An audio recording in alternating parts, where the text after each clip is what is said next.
ಸಭೆಯಲ್ಲಿ ಯಾವಾಗಲೂ ತಿಳ್ಕೊಳ್ಳಿ, ಸಭೆಯಲ್ಲಿ ತಮಿಳಲ್ಲಿ ಇರುತ್ತೆ, ಆಣೆಂದ್ರು ಪೆಣ್ಣೆಂದ್ರು ಇಲ್ಲ. ಕ್ರಿಸ್ತನಲ್ಲಿ ಎಲ್ಲರೂ, ನಾನು ಸಲನೇ ಏನ್ ಹೇಳಿದೆ, ಎಲ್ಲರೂ ಏನಾಗಿದ್ದೀವಿ ಕ್ರಿಸ್ತನಲ್ಲಿ ಒಂದೇ. ಯಾಕಂದ್ರೆ ಕ್ರಿಸ್ತನು ಮೊದಲಿಂಗನು, ನಾವೆಲ್ಲರೂ ಮೊದಲಿಗಿರ್ತೀನಿ.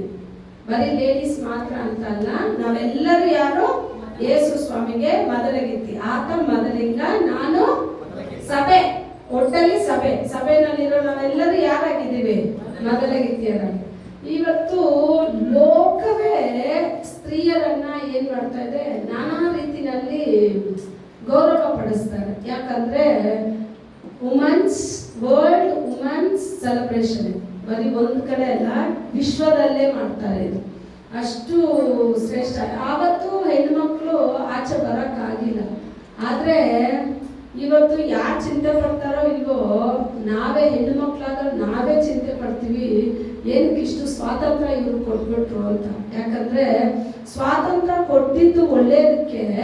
ಇವಾಗ ಹೆಂಗಾಗ್ಬಿಟ್ಟಿದೆ, ಟೀ ಅಂಗಡಿನಲ್ಲಿ ನೀನ್ ಮಾತ್ರ ಸಿಗರೇಟ್ ಚಹಾ ಸೇದೋದಿಲ್ಲ, ನಾನು ಸೇದೋಕ್ ಸಾಧ್ಯ ಅಂತ ಹೇಳಿ ಎಷ್ಟು ಹೆಣ್ಣು ಮಕ್ಕಳು ರಸ್ತೆನಲ್ಲಿ ನಿಂತ್ಕೊಂಡು ಸಿಗರೇಟ್ ಸೇದೋದನ್ನ, ಡ್ರಿಂಕ್ಸ್ ಮಾಡೋದನ್ನ ನೋಡ್ತೀವಿ. ಇದೆಲ್ಲ ನಾವು ನೋಡುವಾಗ ನಾವು ತಿಳ್ಕೋಬೇಕು, ದೇವರ ಕೃಪೆ ನಮ್ಮ ಮೇಲೆ ಇರೋದ್ರಿಂದ ನಮ್ಮನ್ನು ಇದುವರೆಗೂ ಪರಿಶುದ್ಧವಾಗಿ ನಡೆಸ್ತಾ ಇದ್ದಾರೆ. ಅಂತ ಸ್ತ್ರೀಯರಿಗಾಗಿಯೂ ನಾವು ಪ್ರಾರ್ಥನೆ ಮಾಡಬೇಕು. ಅಂತ ಸ್ತ್ರೀಯರು ಯೇಸು ಸ್ವಾಮಿನಲ್ಲಿ ಬರಬೇಕು. ಯಾರೆಲ್ಲ ತಳ್ಳಲ್ಪಟ್ಟ ಸ್ಥಿತಿನಲ್ಲಿದ್ದಾರೋ ಅವರೆಲ್ಲ ಯೇಸು ಸ್ವಾಮಿ ಬಳಿಯಲ್ಲಿ ಬರಬೇಕು. ನನ್ಗೆ ಯಾವಾಗಲೂ ಒಂದು ವಚನ ಜ್ಞಾಪಕಕ್ಕೆ ಬರ್ತಾನೆ ಇರುತ್ತೆ. ಯಾಕೆ ಅಂತ ಹೇಳಿದ್ರೆ, ನನ್ನ ಜೀವಿತದಲ್ಲಿ ನಾನು ಹೇಳ್ಬೇಕಂದ್ರೆ, ನಾನು ಯಾರಿಗೂ ಇಷ್ಟವೇ ಇಲ್ಲದೆ ಇರೋ ಪಾತ್ರೆ. ನನ್ನ ಜೀವಿತ ನಿಜ ಹೇಳ್ತೀನಿ, ಯಾರಿಗೂ ಇಷ್ಟ. ನನ್ನ ತಂದೆ ತಾಯಿ ನಾನು ಇಷ್ಟಪಟ್ಟಿಲ್ಲ, ನಾನು 3ನೇ ಕ್ಲಾಸ್ ಓದೋವಾಗ್ಲೇ ನಾನು ತಗೊಂಡೋಗಿ ಎಲ್ಲಿ ಸೇರಿಸ್ಬಿಟ್ರು ಅಂತ ಹೇಳಿದ್ರೆ, ನಮ್ಮ ಅಜ್ಜಿ ಮನೇಲಿ ಸೇರಿಸ್ಬಿಟ್ರು. ಆಗ ನಾನು ಹುಟ್ಟಿದ್ದು ನಮ್ಮ ತಾಯಿ ಮನೇಲಿದ್ರು, ನಾನು ಬೆಳೆದಿದ್ದು ಎಲ್ಲ ಅಲ್ಲೇ. ಆದರೆ ಅವರಲ್ಲಿ ಕಠಿಣವಾಗಿ ನಡೆಸಲ್ಪಟ್ರು ನಾನು ಅವ್ರ ಹತ್ರ ಇಂದ ಕಲ್ತ್ಕೊಂಡಿದ್ದು ಒಂದೇನಂದ್ರೆ, ಈ ಸತ್ಯವೇದದಲ್ಲಿ ನಿಲ್ಲೋಕೆ ಅವ್ರು ನನಗೆ ದಾರಿ ತೋರಿಸೋದು ಇದುವರೆಗೂ. ಆವಾಗೆಲ್ಲ ಸತ್ಯವೇದ ಓದಿಲ್ಲ ಅಂದ್ರೆ ಊಟ ಇಲ್ಲ, ಸಂಡೇ ಕ್ಲಾಸ್ ಸ್ಟೋರಿ ಹೇಳಿಲ್ಲ ಅಂದ್ರೆ ಅವತ್ತು ಇಡ್ಲಿ ಇರಲ್ಲ. ಆ ಥರ ತಳ್ಳಲ್ಪಟ್ಟ ಸ್ಥಿತಿ. ನಿಜವಾಗ್ಲೂ ಹೇಳ್ತೀನಿ, ಯಾರಾದ್ರೂ ಸುಮ್ಮನೆ ಒದಗಿಸ್ಕೊಳ್ಳೋದು ನೋಡಿದ್ದೀರಾ? ನಾನು ಇಸ್ಕೊಂಡಿದ್ದೀನಿ. ನಮ್ಮ ಅಪ್ಪಗಂತೂ ನನಗೆ ಕಂಡ್ರೇನೆ ಇಷ್ಟನೇ ಇಲ್ಲ. ಈಗ ಹೇಳ್ತೀನಿ, ದೇವ್ರ ಸಮ್ಮುಖದಲ್ಲಿ ಹೇಳ್ತೀನಿ, ನಮ್ಮ ಅಪ್ಪ ಅಂತೂ ರಜಕ್ಕೆ ಅಂತ ನಾನು ನಮ್ಮ ಮನೆಗೆ ಬಂದ್ರೆ, ನಮ್ಮ ಅಪ್ಪ ಅವಾಗ ಕುಡಿಯೋದ್ರಿಂದ ಮೊದಲೇ ಹೇಳೋದು, ಈ ತಮಿಳವ್ರು ಏನಕ್ಕೆ ಇಲ್ಲಿ ಬಂದ್ರು? ನಮ್ಮ ಅಜ್ಜಿಯವ್ರು ತಮಿಳವರು, ನಮ್ಮ ತಮ್ಮ ನಮ್ಮ ಅಕ್ಕ ಎಲ್ಲ ತೆಲುಗು ಮಾತಾಡುವಾಗ ನಾನೇನು ಮಾತಾಡ್ತಾ ಇದ್ದೆ, ತಮಿಳ್ ಮಾತಾಡ್ತಾ ಇದ್ದೆ. ಇವಳೇನಕ್ಕೆ ಇಲ್ಲಿ ಬಂದು, ಇವಳನ್ನ ಕಂಡ್ರೇನೆ ನನಗೆ ಇಡ್ಸೋದಿಲ್ಲ, ಇವಳನ್ನ ಆಚೆ ತಳ್ಳು. ನಮ್ಮ ಅಪ್ಪ ಮುಂದೆನೆ ನಾನು ಹೋಗಕ್ ಆಗ್ತಾ ಇರ್ಲಿಲ್ಲ. ಸುಮ್ಗೆ ಆವತ್ತು ನಮ್ಮ ಅಪ್ಪ ಹತ್ರ ಏಟ್ ತಿಂದಿದೆ, ಈ ಕಿವಿ ನನಗೆ ಕೇಳ್ತಾನೆ ಆಗೋಯ್ತು. ತಲೆ ಸುತ್ತಿ ಹಂಗೆ ಒಂದು ಹುಳ ತರ ಬಿದ್ದುಳು, ಈ ಕಿವಿನೇ ಇದುವರೆಗೂ. ಆ ತರ ವಚನ ಎಷ್ಟು ಚೆನ್ನಾಗಿ ಹೇಳ್ತಾ ಇದೆ ನೋಡಿ. ಯಾವ್ದಂದ್ರೆ ಜ್ಞಾನೋಕ್ತಿಗಳು 29ನೇ ಅಧಿಕಾರ 21ನೇ ವಚನ ಓದಿ ಯಾರದು? ಜ್ಞಾನೋಕ್ತಿಗಳು Proverbs 29:21. ಚಿಕ್ಕತನದಿಂದ ಕೋಮಲವಾಗಿ ಸಾಕಿದರೆ ಧರ್ಮಾಯ ಅವನ ಎದುರು ಬೀಳುವನು. ಕೋಪಿಷ್ಠನು ಜಗಳವನ್ನೆಬ್ಬಿಸುವನು, ಕ್ರೋಧಶೀಲನು ದೋಷ. ಒಂದು ನಿಮಿಷ, ನಿಮ್ಗೆ ಅದು ಮುಂಚೆ ಇರುತ್ತೆ ತಮಿಳಲ್ಲಿ. ஒருவன் தன் அடிமையை சிறு பிராயம் முதல் இளக்காரமாய் வளர்த்தாள். ಹಂಗಂದ್ರೆ ಒಬ್ಬನ್ನ ತುಂಬಾ ಚೀಪಾಗಿ ಬೆಳೆಸ್ಬಿಟ್ರೆ ಏನು, ಅವನ್ನ ಒಂದು ಗೌರವ ಪಡಿಸ್ದೆ, ಮಕ್ಕಳು ಅಂತ ನೆನೆಸ್ದೆ, ಯಾವ ಮಗನನ್ನ ಚೀಪಾಗಿ ನೆನೆಸ್ತಾರೋ, ಇಲ್ಲಿ ತಮಿಳಲ್ಲಿ ಹೇಳುತ್ತೆ, ಅವನ್ ತನ್னை முடிவிலே அவனை நம்மை ಪುತ್ರನಾಗ ಪಾರಾಟುವಾನ. ಹಂಗ 17 ಅಲ್ಲಿದೆ, ಓದಿ. ಮಗನನ್ನು ಶಿಕ್ಷಿಸು, ನಿನ್ನನ್ನು ಸುಧಾರಿಸುವನು, ಅವನೇ ನಿನ್ನ ಆತ್ಮಕ್ಕೆ ದೃಷ್ಟಾಂತವಾಗುವನು. ಅದೊಂದಿದೆ, ಒಂದು ಮಗನೇ ಶಿಕ್ಷಿಸಿ. 5 ಬಂದ್ಬಿಟ್ಟು ಇದೇನು ಹೇಳುತ್ತೆ, ನಿಮ್ಗೊಂದ್ ವೇಳೆ 19 20 ಇರುತ್ತೆ ನೋಡಿ.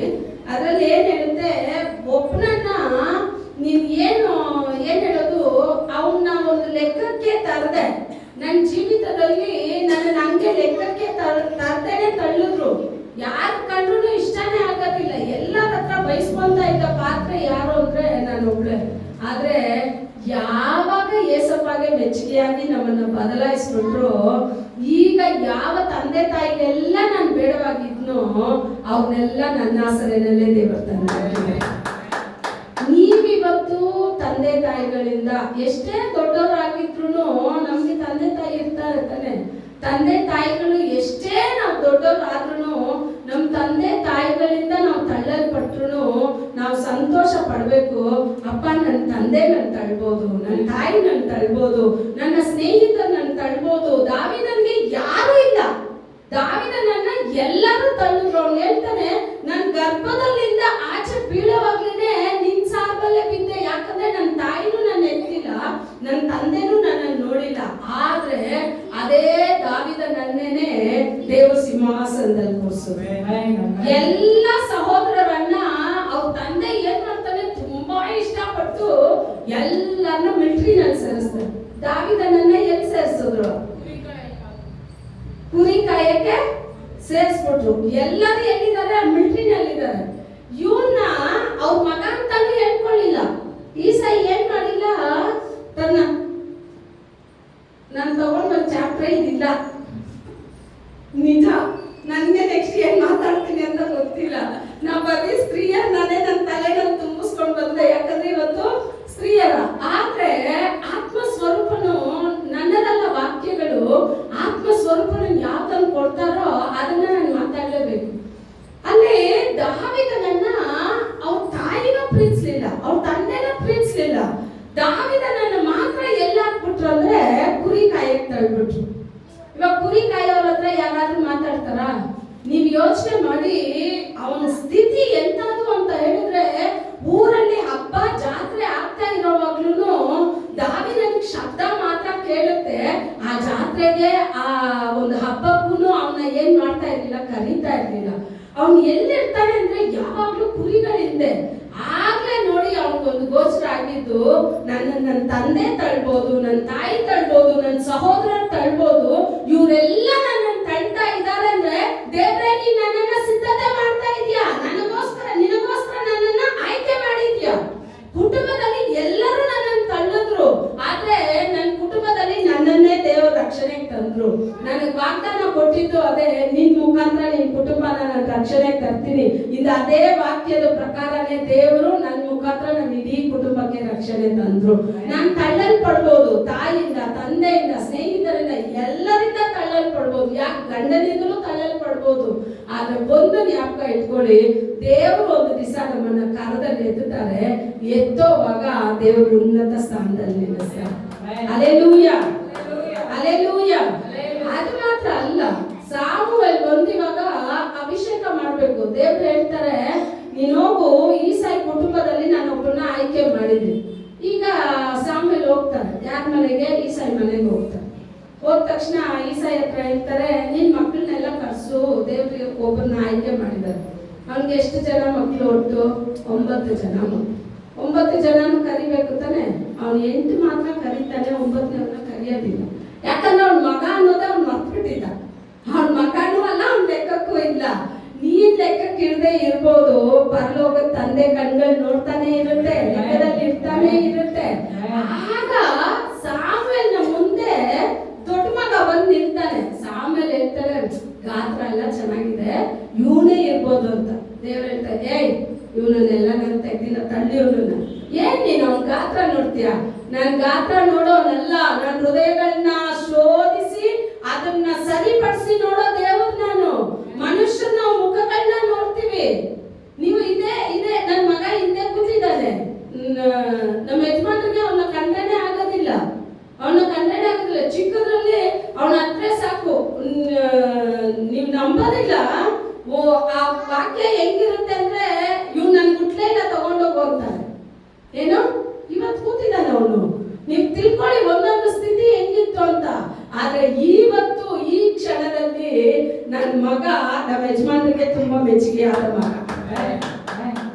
ದೇವರು ಮನುಷ್ಯರು ತಕ್ಕಂತೆ ತಳ್ಬೋದು, ಆದ್ರೆ ದೇವರು ಆರಿಸ್ಕೊಂಡು ಕರ್ದಲ್ಲಿ ಇಟ್ಟಿದ್ದಾರೆ. ನಾವು ಒಬ್ರೊಬ್ರು ಅಷ್ಟೇ ದೇವ್ರ ಕರ್ದಲ್ಲಿದ್ದೀವಿ. ನೀವೆಲ್ಲ ತಿಳ್ಕೊಳ್ಳಿ, ನನಗೆ ತಾಯಿ ಇಲ್ದೇ ಇರ್ಬೋದು, ತಂದೆ ಪ್ರೀತಿ ಇಲ್ದೇ ಇರ್ಬೋದು, ಮಕ್ಳಿಗೆ ಏನೇ ಇಲ್ದೇ ಇರ್ಬೋದು. ನೋಡಿ ಏನಕ್ಕೆ ಮಾತಾಡ್ಸಿದ್ರು ಅಂತ ಗೊತ್ತಿಲ್ಲ. ಎಷ್ಟು ಜನರ ಕಣ್ಗಳಲ್ಲಿ ನೀರಿದೆ, ಎಷ್ಟು ಜನರ ಕಣ್ಗಳಲ್ಲಿ ನೀರಿದೆ. ಯಾಕೆ ಅಂದ್ರೆ ದೇವರು ನಮ್ಮನ್ನ ಸಂತೈಸುವ ದೇವರು. ಆತನು ನಮ್ಮನ್ನ ನಮ್ಮ ಆಸೆಗಳನ್ನ ಪೂರೈಸೋ ಕರ್ತನು. ಆದ್ರೆ ಆವತ್ತು ನಾನ್ ನನ್ನ ಮಗನ ದ್ವೇಷ ಮಾಡಿಲ್ಲ, ನಾನ್ ನನ್ನ ಮಗನ ತಳ್ಳಿಲ್ಲ. ಒಂದು ಗೊತ್ತು, ನನ್ನ ಮಗ ಯಾರು ಅನ್ನೋದು ನನಗ್ ಗೊತ್ತು, ನನ್ನ ಪರಲೋಕ ತಂದೆ ಗೊತ್ತು. ನಾನು ಯಾರಿಗೂ ಪ್ರೂಫ್ ಮಾಡ್ಬೇಕಾದ ಅವಶ್ಯಕತೆ ಇಲ್ಲ. ಯಾಕಂದ್ರೆ ಎಲ್ಲವನ್ನ ಆರಾಧನೆ ಮಾಡಿ ಎಲ್ಲವನ್ನ ಶೋಧಿಸಿ ನೋಡೋ ಕರ್ತನ ಕಣ್ಗಳು ಯಾವಾಗ್ಲೂ ನಮ್ಮನ್ನ ನೋಡ್ತಾ ಇರುತ್ತೆ. ಆಗ್ಲೇನೆ ನೀವು ತಿಳ್ಕೋಬೇಕು, ಎಲ್ಲರೂ ನನ್ನನ್ನು ತಳ್ತಾರೆ ಅಂದ್ರೆ ನೀವು ಚಿಂತನೆ ಪಡಬೇಡಿ. ಏಸಪ್ಪ ನನ್ನ ಶ್ರೇಷ್ಠವಾದ ಪಾತ್ರೆಯಾಗಿಟ್ಟಿದ್ದಾರೆ. ಏನ್ ಪಾತ್ರೆ? ಶ್ರೇಷ್ಠವಾದ ಪಾತ್ರೆ. 8 ಜನನು ಬಂದು ನಿಲ್ತಾರೆ. ಸಾಮ್ಯ ತಿಳ್ಕೊಂತಾನೆ, ಇವನ ದೇವ್ರು ಹೇಳ್ತಾರೆ, ಇವನ್ನೆಲ್ಲ ನಾನು ತಳ್ಬಿಟ್ಟು ಒಬ್ನು ಇಲ್ಲ. ಈಗ ಸಾಮ್ಯ ಕೇಳ್ತಾನೆ, ಈಸಾಯ್ ನಿನ್ ಮಕ್ಳು ಇಷ್ಟೇನಾ? ಅಯ್ಯೋ ಇಲ್ಲ, ಒಬ್ಬ ಇದ್ದಾನೆ, ಅವ್ನು ಏನಕ್ಕೂ ಲಾಯಕ್ಕಿಲ್ಲ, ಅವನನ್ನ ಎಲ್ಲಿ ಕಳ್ಸಿದೀನಿ ಅಂದ್ರೆ ಕುರಿ ಕಾಯಕ್ಕೆ ಕಳ್ಸಿದೀನಿ. ಅವನ್ನ ಕರ್ಕೊಂಡ್ ಬಾ. ಅವನ್ನ ಕರ್ಕೊಂಡ್ ಬರೋವರೆಗೂ ನಾನೇನ್ ಮಾಡಲ್ಲ ಅಂದ್ರೆ ನಿನ್ ಮನೇಲಿ ಊಟ ಸಹ ನಾನು ಮಾಡಲ್ಲ. ಈಗ ನೋಡಿ, ಸಾಮುವೇಲ್ ಬಂದ್ರೆ ಸಮಸ್ತ ಇಸ್ರಾಯೇಲ್ ಎದ್ದು ನಿಂತ್ಕೋಬೇಕು. ಯಾಕಂದ್ರೆ ಆ ಕಾಲದಲ್ಲಿ ದೊಡ್ಡ ಪ್ರವಾದಿ ಯಾರು ಅಂದ್ರೆ ಸಾಮುವೇಲ್. ಸಾಮುವೇಲ್ ಬಂದ್ರೆ ಏನ್ ಮಾಡ್ಬೇಕು? ಇಸ್ರಾಯೇಲ್ ಪೂರ್ತಿ ಎಲ್ಲ ಜನ ಎದ್ದು ನಿಂತ್ಕೋಬೇಕು, ಸಮಸ್ತ ಇಸ್ರಾಯೇಲ್ ನಿಲ್ಬೇಕು. ಆದ್ರೆ ಇವಾಗ ಸಾಮುವೇಲ್ ಕೂತಿದ್ದಾನೆ. ದಾವೀದ ಬಂದು ನಿಂತ ತಕ್ಷಣ ದೇವರ ಆತ್ಮನ ಹೇಳ್ತಾ ಇದ್ದಾರೆ, ನನಗೆ ಮೆಚ್ಚುಗೆಯಾದವನು ಇವನೇ, ನೀನ್ ಎದ್ದು ನಿಂತು ಇವನನ್ನ ಅಭಿಷೇಕ ಮಾಡು ಅಂತಾರೆ. ಒಂದು ಕುರಿ ಕಾಯೋ ಒಂದು ಹುಡುಗನ ಮುಂದೆ ಸಮಸ್ತ ಇಸ್ರಾಯೇಲ್ ಗೌರವ ಪಡಿಸುವ ಸಾಮುವೇಲನ್ನ ದೇವರ ತಂದು ನಿಲ್ಲಿಸ್ತಾರೆ ಅಂತ ಹೇಳಿದ್ರೆ, ದೇವರ ಕರದಲ್ಲಿ ನೀವು ಬಂದ್ಬಿಟ್ರೆ ನಿಮ್ಮ ಪಾತ್ರೆ, ನೀವು ಮಹಾ ಉನ್ನತವಾದ ಸ್ಥಳಕ್ಕೆ ಹೋಗ್ಬಿಡ್ತೀವಿ. ಈಗ ಹೇಳಿ, ನಿಮ್ಗೆ ಮನುಷ್ಯರ ಪ್ರೀತಿ ಬೇಕಾ, ದೇವ್ರ ಪ್ರೀತಿ ಬೇಕಾ? ದೇವರ ಪ್ರೀತಿ. ಆವಾಗ ಮನುಷ್ಯರು ನಿಮ್ಮನ್ನು ತಳ್ತಾರೆ, ಮನುಷ್ಯರು ನಿಮ್ಮನ್ನು ದ್ವೇಷಿಸ್ತಾರೆ. ಸುಮ್ಮನೆ ಇರೋ, ನಮ್ಮನ್ನೇ ದ್ವೇಷ, ಸುಮ್ಮನೆ ಇರೋರೆಲ್ಲ ಬಂದು ಬೈದ್ಬಿಟ್ಟು ಹೋಗ್ತಾರೆ. ಚಿಕ್ಕ ಮಕ್ಕಳೆಲ್ಲ ಯಾಮಾರಿಸ್ಬಿಟ್ಟು ಹೋಗ್ತಾರೆ. ಚಿಕ್ಕ ಮಕ್ಕಳು ಯಾಮಾರಿಸೋ ಸ್ಥಳದಲ್ಲಿದ್ದೀವಿ ನಾವು. ಕೊನೆಯಲ್ಲಿ ಒಂದು ನಾಯಿನೂ ನನ್ನನ್ನು ಯಾಮಾರಿಸ್ಬಿಡ್ತು. ಒಂದು ನಾಯಿನ ನೋಡಿ, ಇದು ಮೂಗು ನಾಯಿ ಅಂತ ನಾನು ನಂಬಿಟ್ಟೆ. 3 ದಿವಸ ಬಿಟ್ಟು ಅದಕ್ಕೆ ಇಷ್ಟ ಇದೆ. ಅರ್ಥ ಆಯ್ತಾ ನಿಮ್ಗೆ? ಆವಾಗ ಯಾವ ಸ್ಥಿತಿನಲ್ಲಿ ಇದೀವಿ ನಾವು. ಆದ್ರೆ ನನ್ಗೊಂದು ಗೊತ್ತು, ಅಪ್ಪ ನನ್ನನ್ನು ಯಾರು ಇಷ್ಟಪಟ್ಟಿಲ್ಲ. ನಾನು ತುಂಬಾ ದಿವಸ ಒಬ್ಳೇ ಕೂತ್ಕೊಂಡು ಅಳೋದು. ಯಾರು ಒಂದು ಸ್ನೇಹಿತರು ಬಂದ್ರು 1 ತಿಂಗಳು 2 ತಿಂಗಳ ಮೇಲೆ ಫ್ರೆಂಡ್ಶಿಪ್ ಇರೋದು ನನ್ನ ಹತ್ರ ಹೆಚ್ಚು.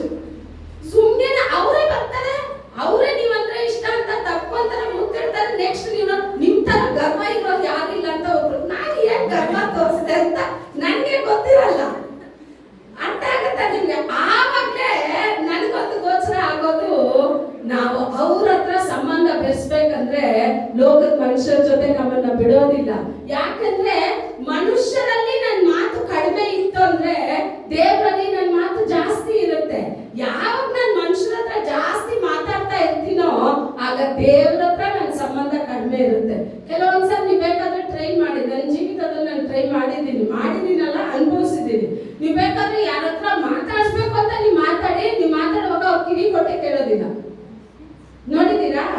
ಯಾವತ್ತಾದ್ರೂ ಗಮನಿಸಿದ್ರ? ನೀವು ಮಾತಾಡ್ತಾನೆ ಇರ್ತೀರಾ, ಏನೋ ಮಾತಾಡ್ಬೇಕು ಅಂತ ಹೋಗ್ತೀರಾ, ಅವ್ರು ಆಗ್ತಾನೆ ಇಲ್ಲಿ 1 ನಿಮಿಷ ಇಲ್ಲಿ ಫೋನ್ ಬಂದಿದೆ, ಇಲ್ಲಾಂದ್ರೆ ಪಕ್ಕದಲ್ಲಿ ಮಾತಾಡ್ತಾರೆ. ಆವಾಗಲೇ ತಿಳ್ಕೋಬೇಕು ನೀವು ಅವ್ರ ಜೊತೆ ಮಾತಾಡೋದು ನಿಮ್ ತಂದೆಗೆ ಇಷ್ಟ ಇಲ್ಲ. ಆಯ್ತಾ? ಅರ್ಥ ಆಯ್ತಾ? ಆವಾಗ ನೀವೆಲ್ಲ ತಳ್ಳಲ್ಪಟ್ಟ ಸ್ಥಿತಿನಲ್ಲಿ ತಂದೆ ತಾಯಿಗಳಿಂದ, ಗಂಡನಿಂದ, ಮಕ್ಕಳಿಂದ, ಹಿಂಗೆ ಎಷ್ಟು ತಂದೆ ತಾಯಿಗಳು ಮಕ್ಕಳಿಂದ ತಳ್ಳಲ್ಪಟ್ಟಿದ್ದಾರೆ, ಎಷ್ಟು ಮಕ್ಕಳು ತಂದೆ ತಾಯಿಗಳಿಂದ ತಳ್ಳಲ್ಪಟ್ಟಿದ್ದಾರೆ, ಎಷ್ಟು ಹೆಣ್ಣು ಮಕ್ಕಳು ಗಂಡಸರಿಂದ ತಳ್ಳಲ್ಪಟ್ಟಿದ್ದಾರೆ. ಎಲ್ಲ ಸ್ಥಿತಿನಲ್ಲೂ ಒಂದು ಜ್ಞಾಪಕ ಇಡಿ, ಪರಲೋಕ ತಂದೆ ಬಳಿಯಲ್ಲಿ ಬರುವ ಒಬ್ಬರನ್ನ ದೇವರು ತಳ್ಳೋ ದೇವರೇ ಅಲ್ಲ. ಆತನು ಕನಿಕರ ಉಳ್ಳವನು, ತನ್ನಲ್ಲಿ ಬಂದ ಅಷ್ಟು ಜನನು ಅವ್ರು ಸಂತೈಸಿ ನಡೆಸುವ ದೇವರಾಗಿದ್ದಾರೆ. Hallelujah, hallelujah. ನಾನೆಲ್ಲ ನಿಲ್ತೀನಿ ಪ್ರಸಂಗ ಮಾಡ್ತೀನಿ ಅಂತಾನೆ ನನ್ನ ಕನಸಲ್ಲೂ ನಾನು ನೆನೆಸಿಲ್ಲ. ಆದ್ರೆ ಎಷ್ಟು ದೇವರು ಇಷ್ಟಪಟ್ಟು, ಅರ್ಹತೆ ಇಲ್ಲ, ನಾವು ತಿಳ್ಕೊಬಾರ್ದು ಇಲ್ಲಿ ನಿಲ್ಲಿದ ತಕ್ಷಣ ನಾವೆಲ್ಲ ತುಂಬಾ ಪರ್ಫೆಕ್ಟ್ ಅಂತ. ನಾನೇ ಹೇಳ್ತೀನಲ್ಲ, ನಂತರ ಪಾಪದಲ್ಲಿ ಜೀವನ ಮಾಡಿದ ವ್ಯಕ್ತಿ ಯಾರು ಇರೋಕ್ ಸಾಧ್ಯ ಇಲ್ಲ. ನನ್ನ ಜೀವನ ನಾನು ಹೇಳ್ತೀನಿ, ಆ ತರ ಜೀವನ ಮಾಡಿದವ್ರು ಯಾರು ಇರೋದಿಲ್ಲ. ಆದ್ರೆ ಒಬ್ರು ನನಗೆ ವಾಗ್ದಾನ ಮಾಡಿದ್ರು, ಎಲ್ಲಾ ಕಾರ್ಯಗಳನ್ನ ಬಿಟ್ಟು ನೀನ್ ಆತನ ಸಮ್ಮುಖಕ್ಕೆ ಬರೋದಾದ್ರೆ ನನ್ನ ಪಾಪಗಳನ್ನೆಲ್ಲ ಎತ್ತಿ ಸಮುದ್ರದ ಆಳದಲ್ಲಿ ಹಾಕಿದ ದೇವರು ಮತ್ತೆ ಅದನ್ನ ತೆಗೆಯೋದಿಲ್ಲ, ನಾನು ಆತನನ್ನ ಮುನ್ನೋಡಿ ಓಡ್ಬೇಕು ಅಂತ ಹೇಳಿ ಇಷ್ಟಪಡ್ತಾರೆ. ಎಷ್ಟು ಜನ ಓಡ್ಬೇಕು ಅಂತ ಇಷ್ಟಪಡ್ತೀರಾ? ಇಸ್ರೇಲ್ ಜನರ ಕಷ್ಟ ಏನ್ ಗೊತ್ತಾ? ದೇವರು ಮುಂದೆ ಇರೋ ಕಾಣಾನ್ನ ತೋರಿಸ್ತಾರೆ, ಅವರು ಹಿಂದೆ ಇರೋ ಐಗುಪ್ತದಲ್ಲಿ ಎಷ್ಟು ಚೆನ್ನಾಗಿ ಸೌತೆಕಾಯಿ ಇತ್ತು, ಇಸ್ರೇಲ್ ಅಲ್ಲಿ ಇಲ್ವಾ ಸೌತೆಕಾಯಿ? ಐಗುಪ್ತದಲ್ಲಿ ಎಷ್ಟು ಸಲ ಬೆಳ್ಳುಳ್ಳಿ ಇತ್ತು, ಇಸ್ರೇಲ್ ಅಲ್ಲಿ ಇಲ್ವಾ ಬೆಳ್ಳುಳ್ಳಿ? ಇಸ್ರೇಲ್ ದೇಶ ಎಂತ ದೇಶ ಅಂದ್ರೆ ಇಡೀ ವರ್ಷ ಪೂರ್ತಿ ಕೊರತೆನೇ ಇಲ್ಲದೆ ಸಮೃದ್ಧಿ ತುಂಬಿದ ದೇಶ, ಹಾಲು ಜೇನು ಹರಿಯುವ ದೇಶ. ಐಗುಪ್ತದಲ್ಲಿ ಏನು ನಿನಗೆ ತಿನ್ನೋಕು ಒಣ ರೊಟ್ಟಿನೇ ಕೊಡ್ತಾ ಇದ್ದ ದೇವರು, ನಿನ್ಗೆ ಆಕಾಶದಿಂದ ಪರಿಶುದ್ಧವಾದ ಆಹಾರನೇ ಕೊಡುವ ದೇಶಕ್ಕೆ ಕರ್ಕೊಂಡು ಹೋಗ್ತಾ ಇದ್ದಾರೆ. ಆದ್ರೆ ನಾವು ಅಷ್ಟೇ ಮುಂದಿರೋ ಆಶೀರ್ವಾದನ ನೋಡೋದಿಲ್ಲ, ಹಿಂದಿರೋ ಕಾರ್ಯಗಳನ್ನ ನೋಡಿ ನೋಡಿ ಕೊರಗ್ತಾ ಇರ್ತೀವಿ. ಅದಕ್ಕೆ ಈ ಪ್ರಾವರ್ಬ್ಸ್ ಅಲ್ಲಿ ಹೇಳ್ತಾರೆ, ನೀನು ಒಬ್ಬನ ಎಷ್ಟು ಕೀಳಾಗಿ ನಡೆಸ್ತೀಯೋ ಕೊನೆಗೆ ಅವನ ಆಶ್ರಯನಲ್ಲೇ ನೀನು ಹೋಗೋ ತರ ದೇವ್ರು ಇಡ್ತಾರೆ. ಯಾರ ಆಶ್ರಯನಲ್ಲಿ? ನನ್ನ ಜೀವಿತದಲ್ಲಿ ನಾನು ಅನುಭವಿಸಿದ್ದೀನಿ. ಇವತ್ತು ಎಷ್ಟು ಜನ ಆ ತರ ಇದ್ದೀರಾ ಗೊತ್ತಿಲ್ಲ. ಆತ್ಮಸ್ವರೂಪ ನಿಮ್ ಜೊತೆ ಮಾತಾಡ್ತಾ ಇದ್ದಾರೆ. ಪ್ರತಿಯೊಬ್ರು ಹೇಳಿ, ಅಪ್ಪ ನಾನು ನಿನ್ ಕರ್ದಲ್ಲಿದ್ದೀನಿ, ನೀವು ನನ್ನನ್ನ ಪ್ರೀತಿ ಮಾಡೋದ್ರಿಂದಲೇ ಮನುಷ್ಯರು ನನ್ನನ್ನ ಏನ್ ಮಾಡ್ತಾ ಇದ್ದಾರೆ? ದೇಶ ಮಾಡ್ತಾ ಇದ್ದಾರೆ. ನೀವೆಲ್ಲ ತಂದೆ ತಾಯಿಗಳು ತಾನೆ, ಪೋಷಕರು ತಾನೆ. ನಮ್ಮನೇಲೂ ಇದ್ದಾರೆ. ಏನಾದ್ರು ಸ್ವಲ್ಪ ಈಕ್ವಲ್ ಅಲ್ಲಿ ಸ್ವಲ್ಪ ಹಂಗೆ ಹಿಂಗೆ ಹೆಚ್ಚು ಕಡಿಮೆ ಆಯ್ತು ಅಂದ್ರೆ ಇಬ್ರು ವಾರ್ ತರ ನಿಂತ್ಕೊಂಡಿರ್ತಾರೆ. ಅರ್ಥ ಆಯ್ತಾ? ಯಾಕಂದ್ರೆ ನಮ್ಗೆ ಕೊಡೋ ಮಕ್ಕಳು ಅದು 10 ಜನ ಇರ್ಲಿ 20 ಜನ ಇರ್ಲಿ, ಅವನೇನ್ ಮಾಡ್ದ 8 ಜನಕ್ಕೆ ಪ್ರಯಾರಿಟಿ ಕೊಟ್ಟ. ಯಾರು ಕೊಟ್ಟಿಲ್ಲ? ದಾವೀದನಿಗೆ ಕೊಟ್ಟಿಲ್ಲ. ಅವನ ಅರ್ಹತೆನೇ ಇಲ್ಲ, ಮಗುಗೆ ಅವ್ನ ಲಾಯಕ್ಕಿಲ್ಲ, ಅವ್ನ್ ಏನಕ್ಕೂ ಯೋಗ್ಯತೆ ಇಲ್ಲ ಅಂತ ಹೇಳಿ ಅವ್ನ್ ಏನ್ ಮಾಡ್ದ? ಕಾಡಿಗೆ ತಳ್ಳಿದ. ಕಾಡಲ್ಲೇನೆ ದಾವೀದನ್ ತರ ಟ್ರೈನ್ ಅಪ್ ಆದ ಒಂದು ರಾಜ ಬೇರೆ ಯಾರು ಅಲ್ಲ. ಸತ್ಯವೇದದಲ್ಲಿ ಹೇಳ್ತಾ ಇದೆ, ಕನ್ನಡದಲ್ಲಿ ಹೆಂಗ್ ಹೇಳೋದು ಅಂತ ಗೊತ್ತಾಗ್ತಾ ಇಲ್ಲ. ಬೆಂಗಲ ಇರುಬು ಎನ್ ಕೈಗಳಿನಾಲೆ ವಲೆಯು ಬಡಿಸಿದಾರೆ. ಕಂಬಿ ಇದೆಯಲ್ಲ, ಕಬ್ಬಣದ ಕಂಬಿನೂ ಅವನ ಕೈನಲ್ಲೇ ಬೆಂಡ್ ಮಾಡ್ತಾನಂತೆ. ಆಯ್ತಾ? ಆತನ ಬೆರಳುಗಳನ್ನ ಯುದ್ಧಕ್ಕೆ ತಯಾರಿ ಮಾಡಿದ್ದಾರೆ. ದೇವರು ತಯಾರಿ ಮಾಡಿದ್ದವನ್ನ. ಅವನ ಒಬ್ಬನೇ ಅಲ್ಲ, ಅವನ ಕುರಿ ಹಿಂದೆ ಇದ್ದಿದ್ದಲ್ಲ. ಕುರಿ ಹಿಂದೆ ಅವನು ತಳ್ಳಲ್ಪಟ್ಟ ಸ್ಥಿತಿನಲ್ಲಿದ್ರು ದಾವೀದೇ ಯಾವ ಹಬ್ಬಕ್ಕೆ ನೀನು ಹೋಗ್ತಾ ಇಲ್ಲ, ಯಾವ ಸಹೋದರರಿಗೆ ನಾನು ತಳ್ಳಿದ್ರು ಅಂತ ಸಹೋದರರ ಮುಂದೆ ತಂದು ನಿಲ್ಲಿಸಿ ದೇವರಿಗೆ ಹೇಳ್ತಾ ಇದ್ದಾರೆ, ನಾನು ಆಯ್ಕೆ ಮಾಡಿದ ಅವನು ನೀನು ಎದ್ದು ಅವನ ತಲೆ ಮೇಲೆ ಅಭಿಷೇಕ ನಾವು. ಎಷ್ಟು ಉನ್ನತ ದೇವರು! ತಳ್ಳೋದು ಮನುಷ್ಯರಾಗಿದ್ರೆ ಆಯ್ಕೆ ಮಾಡೋದು ಪರಲೋಕದ ತಂದೆ. ಮನುಷ್ಯ ಇಲ್ತಿರೋಗತ್ತೆ ಅವನ ಜೀವಿತ, ಆಯ್ಕೆ ಮಾಡೋದು ಯಾರು? ಪರಲೋಕದ ತಂದೆ. ನಿಮ್ ಜೀವಿತದಲ್ಲಿ ಯಾರು ಆಯ್ಕೆ ನಿಮ್ಮನ್ನ ಮಾಡಿಲ್ಲ ಅಂದ್ರೆ ತುಂಬಾ ಸಂತೋಷ ಪಡಿ. ಏನ್ ಪಡಿ? ಪಡ್ತೀರಾ? ಪಡಲ್ಲ, ದುಃಖ ತಾನೇ ಪಡ್ತೀರಾ. ಆದ್ರೆ ದುಃಖದಲ್ಲಿ ಒಂದು ತಿಳ್ಕೊಳ್ಳಿ, ಅಪ್ಪ ಇವತ್ತು ನನ್ನ ಗಂಡ ನನ್ನನ್ನು ತಳ್ಳಿರ್ಬೋದು, ಆದ್ರೆ ನನ್ನ ಗಂಡನಾಗಿ ನೀನಿದೀಯಾ, ನನ್ನನ್ನು ನಡೆಸ್ತೀಯಾ, ನನ್ನನ್ನು ಸಂತೈಸ್ತೀಯಾ. ಎಲ್ಲಾ ಸ್ಥಾನದಲ್ಲೂ ನಮ್ಮನ್ನ ತುಂಬಿಸಿ ನಡೆಸೋ ದೇವರು ಯಾರಂದ್ರೆ ಪರಲೋಕದ. ನಮ್ಮನ್ನೆಲ್ಲ ಒಂದು ಪ್ಲಾನ್ ಇಲ್ಲದೆ ನಮ್ಮನ್ನ ದೇವ್ರು ಕರ್ಕೊಂಡು ಬರೋದಿಲ್ಲ. ಇಷ್ಟು ಚಿಕ್ಕ ಸಭೆಯಲ್ಲಿ ದೇವರು ನಮ್ಮನ್ನ ಕರ್ಕೊಂಡು ಬಂದು, ನೀನು ಪ್ರೇಯರ್ ಮಾಡ್ಬೇಕು, ಜಾಸ್ತಿ ಪ್ರೇಯರ್ ಮಾಡಿ ದೇವರ ಅಭಿಷೇಕನ ಕೇಳ್ಬೇಕು. ಓಕೆನಾ? Hallelujah, hallelujah, hallelujah. ದೇವರ ಅಭಿಷೇಕ ಖಂಡಿತ ಪ್ರತಿಯೊಬ್ಬರಿಗೂ. ನಾನು ಹೇಳಿದ್ನಲ್ಲ, ನಿನ್ನೆಯಿಂದ ನಾನು ಮೆಸೇಜ್ ಪ್ರಿಪೇರ್ ಮಾಡಿದ್ದೆ. ಯಾವ್ಯಾವ ಲೇಡೀಸ್ ಇದಾರೋ ಅಷ್ಟು ಲೇಡೀಸ್ ನೇರ್ಕೊಂಡು, ನೀ ಲೇಡೀಸೋ ಮಂಡ ಒಂದು ಮಂಡ ನೀ ತಲ್ಲೆ. ಏನೋ ನನ್ನ ಪ್ರಸಂಗ ಏನ್ ಮಾಡ್ಬೇಕು? ನಾನು ತಳ್ಳಬೇಕು. ಈ ಪ್ರಾವರ್ಬ್ಸ್ ವಚನನು ನಾನು ಇಲ್ಲಿ ಕೂತಿರೋವಾಗಲೇ ದೇವ್ರ ಈ ವಚನ ನನಗೆ ಜ್ಞಾಪಕ ಮಾಡಿ. ದೇವ್ರು ನಿಮ್ಮ ಜೊತೆ ಮಾತಾಡೋಕೆ ಇಷ್ಟಪಡ್ತಾರೆ. ದೇವರು ನಿಮ್ಮನ್ನ ಸಂತೈಸೋ ದೇವ್ರು. ನಮಗೆ ಕೊಡೋ ಮಕ್ಕಳು ತುಂಬಾ ಶ್ರೇಷ್ಠ. ಅದಕ್ಕೆ ಹೇಳೋದು, ಚಿಕ್ಕದ್ರಿಂದಲೇ ಅವ್ರನ್ನ ನೀನು ದೇವರಲ್ಲಿ ನಡೆಸ್ಬಿಡು. ನೀನು ಮುಬ್ಬಲ್ಲಿರೋವಾಗ ಅವ್ರು ನಿನ್ನ ನಡೆಸ್ತಾರೆ. ಕರೆಕ್ಟಾ ಇಲ್ವಾ? ಒಂದು ಅಮ್ಮ ಏನ್ ಮಾಡ್ತಾ ಇತ್ತಂತೆ, ಮಕ್ಳಿಗೆಲ್ಲ ಊಟ ಹಾಕೋವಾಗ ಹಾಲು ಗಟ್ಟಿಯಾಗಿ ಎತ್ತಿ, ತಮಿಳ್ನಾಡೆಲ್ಲ ಆಪಂ ಸುಡ್ತಾರಲ್ಲ ಅದರಲ್ಲಿ ಹಾಲು ಹಾಕಿ ಮಕ್ಳಿಗೆಲ್ಲ ತಿನ್ಸೋದಂತೆ. ಈ ಮಕ್ಳು ಏನ್ ಮಾಡೋದು, ಅವ್ರ ಅಜ್ಜಿ ಕಣ್ಣು ಕಾಣಿಸೋದಿಲ್ಲ. ಈ ಮಕ್ಳೆಲ್ಲ ಏನ್ ಮಾಡೋದು, ಅವ್ರ ಅಮ್ಮ ಹಿಂಗ್ ಹೋದ ತಕ್ಷಣ ಈ ಮಕ್ಳೆಲ್ಲ ಒಂದೊಂದು ತುತ್ತು ಎತ್ಕೊಂಡು ಹೋಗಿ ಅಜ್ಜಿಗೆ ತಿನ್ಸೋದು. ಅವಾಗ ಅಜ್ಜಿ ತಿಂದ್ಬಿಟ್ಟು ಸೈಲೆಂಟ್ ಆಗಿ ಗೊತ್ತಿಲ್ಲದೆ ಅವ್ರ ಅಮ್ಮ ಅಷ್ಟು ಕಠಿಣವಾಗಿ ಆ ಅತ್ತೆನ ನಡೆಸ್ತಾ ಇದ್ರು. ಆಮೇಲೆ ಕೊನೆಯಲ್ಲಿ ಆ ಅತ್ತೆಗೆ ಊಟ ಕೊಡೋಕ್ ಬರ್ತಾರಲ್ಲ, ಅವ್ ಇಕ್ಕೋವಾಗ ನೋಡಿದ್ರೆ ಆಪಂನಲ್ಲಿ ಹಾಲಿರಲ್ಲ, ನೀರಿರುತ್ತಂತೆ. ಫಸ್ಟ್ ತಿಂದಂತೆ ರುಚಿಗೂ ಇದಕ್ಕೂ ವ್ಯತ್ಯಾಸ ಇದೆಯಾ ಇಲ್ವಾ? ಎಷ್ಟು ತಂದೆ ತಾಯಿಗಳ ಮಕ್ಕಳನ್ನ ಆ ರೀತಿ ನೋಡ್ತೀರಾ? ಯಾರಾದ್ರೂ ನೋಡ್ತೀರಾ? ನೋಡಿದ್ರೆ ಇವತ್ತಿಗೆ ಬದಲಾಯಿಸ್ಬಿಡಿ. ದೇವ್ರಿಗೆ ಚಿಕ್ಕ ಮಕ್ಳಿಗೆ ಏನ್ ಹೇಳ್ತಾರ ಗೊತ್ತಾ? ಸಿರು ಪಿಳ್ಳೆಗಳು ಏನ್ இடத்துல வருகிறதற்கு தடை பண்ணாதீர்கள், ಅಡ್ಡಿ ಮಾಡಬಾರ್ದು. ಎರಡನೇದು, ಪೋಷಕರಾದ ನಾವು, ಸತ್ಯವೇದದಲ್ಲಿದೆ, ಪೋಷಕರಾದ ನಾವು ಮಕ್ಕಳಿಗೆ ಕೋಪ ತರಿಸೋ ರೀತಿಯಲ್ಲಿ ನಾವು ನಡಿಬಾರ್ದು. ಮಕ್ಕಳು ತಂದೆ ತಾಯಿಗಳಿಗೆ ವಿಧೇಯರಾಗದೆ ನಡಿಬಾರ್ದು. ಎಲ್ಲಾ ವಿಷಯದಲ್ಲೂ ಇಬ್ಬರಿಗೂ ಇದೆ, ಒಬ್ಬರಿಗಿಲ್ಲ, ಇಬ್ಬರಿಗೂ ಇದೆ. ಆಗ ಒಂದೊಂದು ಕಾರ್ಯಗಳಲ್ಲಿ ದೇವರು ನಮ್ಮನ್ನ ನಡೆಸೋ ರೀತಿ ಇದೆಯಲ್ಲ, ಅವಾಗ ವ್ಯತ್ಯಾಸ ಏನಾಗುತ್ತೆ? ಗೊತ್ತಾಗುತ್ತಾ? ಗೊತ್ತಾಗಲ್ಲ. ತಿಂದಿದ್ರಲ್ಲಿ ಮೊದಲು ತಿನ್ನೋ, ಇವಾಗ ನಮ್ಗೆ ಗೊತ್ತಲ್ಲ, ಒಂದ್ ಮದುವೆ ಮನೆಗೆ ಹೋದ್ರು ಮೊದಲನೇ ಸಾಂಬಾರ್ ಗಟ್ಟಿ ಇರುತ್ತೆ, ಒಂದ್ 10 ರೌಂಡ್ ಆದ್ಮೇಲೆ ಸಾಂಬಾರ್ ಹೆಂಗಿರುತ್ತೆ? ರಸ ಆಗ್ಬಿಟ್ಟಿರುತ್ತೆ. ಕರೆಕ್ಟಾ? ಯಾಕೆ?